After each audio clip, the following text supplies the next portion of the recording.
So last year we were talking about fullbacks and other kind of smaller people as offensive linemen.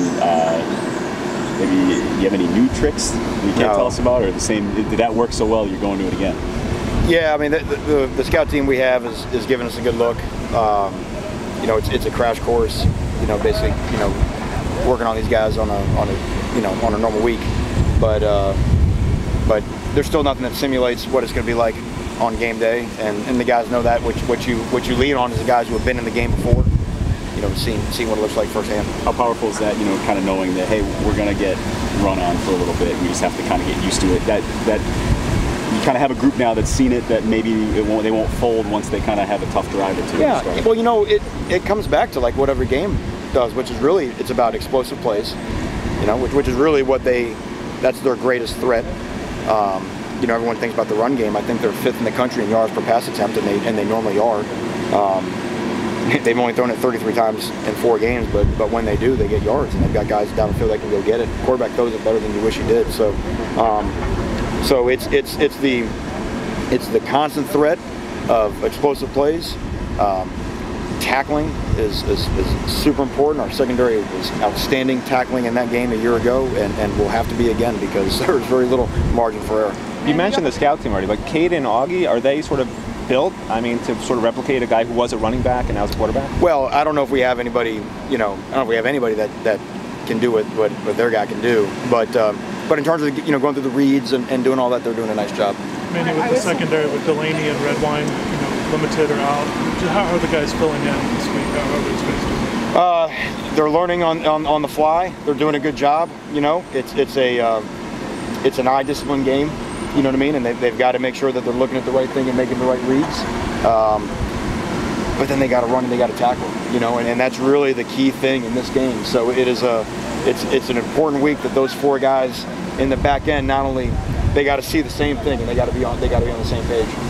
Is there usually one big? All the time I've been covering them, usually at the beginning of the game, all of a sudden you think the ball is one place, and you look down the field and the guy's running down for a lot of yards. Is there usually one big play that gets away and then everybody gets used to it? Well, you hope not.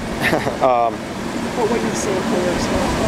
Well, that's what they do. I mean, again, what they do is they create explosive plays because they force you to defend the whole field, and where any breach of the defense, and on a normal week you normally have different levels of your defense, where they make you, sort of defend sideline to sideline. So any breach, whether it's a missed tackle or just a misfit in the run game, it's harder to get that thing on the ground. So you're under constant pressure.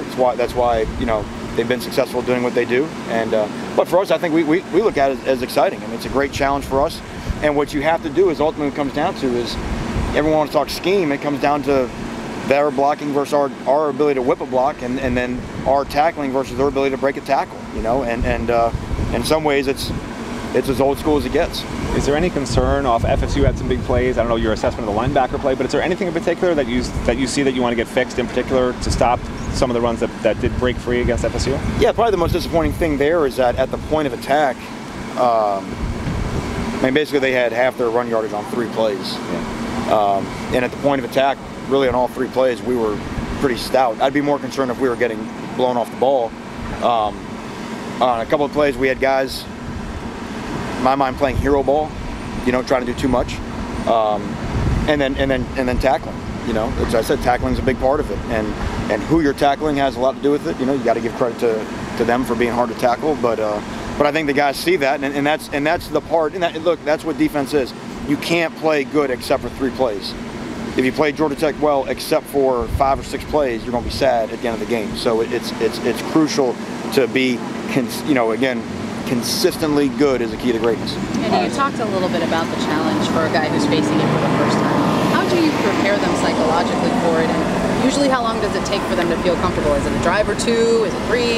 It depends. That's a good question. But I think you have to, any coach in any system you're playing against, you have to take something that appears complex and you have to break it down to make it appear simple. Because if you turn it into the boogeyman, it's going to become the boogeyman. You know what I mean? So again, you talk about your reads. You say, listen, this is something we do on any given week. The formation might be different. You talk about leveraging the ball. Well, we do that all. You know what I mean? And you start to realize that, okay, I understand. This is not, because if it becomes a monster, it's going to behave like a monster. You know, so I think any good teacher's job is to take something that inherently appears complex and break it down into simple terms where the guys can understand it. And Last question for just Coach where's Diaz. just Javante Dean, where's he his progress? And was he a little banged up with this earlier in the season, or just kind of weird? How's he doing? Yeah, he was dealing with some different physical things, but he's been getting better and better. You know, went in there and did some good things at the Duke game, which I thought was really good for his confidence. And just learning what, you know, day-to-day major college football is all about. It's a jump. You know, it's a jump. You've got a certain set of habits, you know, that you kind of got to get out of. You know, when guys come and they don't get here in time for spring, or they don't get here in time for much of the summertime, you know, they're kind of learning on the fly. And then what happens is, and I told him, he was as good as any we had the first week of August. And then he went backwards, which is what's going to happen because he started thinking more and having more techniques and that to play. And then, you know, you got to dig your way, you got to fight out of that, which is usually what happens for a freshman. So in my experience of guys that coming in junior college, they are always better the last 6 games of their first year than the second 6 games of their first year. And that's not, so we're not in any way surprised by his development. We're excited. I know he's playing more physically. He's tackling better in everything in the game and in drills, you know. So I think we're really excited that he's here. Thank you. Thank you all very much.